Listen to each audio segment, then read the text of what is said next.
On this episode of What Stupid Things Have I Done on the Computer This Week, I have made Pyinstaller Helper, a beta version of it.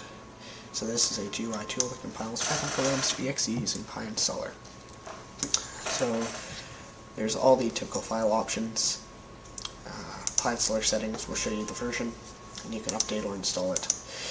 There's about and a documentation that just says help coming soon. I promise I'll make it eventually. Also a button to report a bug, and of course all of these settings down here. So for the demonstration I'll be doing an old version of my YouTube downloader. It doesn't really work anymore because the library PyTube seems to be abandoned, which is very sad because I have to use those dodgy ones on the internet with all the ads. I'll hide the console and we'll say a custom icon, and I will also set the output directory to be the desktop.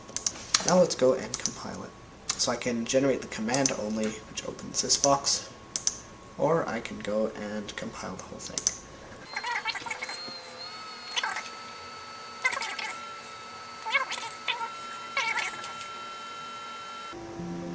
There, now it allowed it in, and now I have this file here.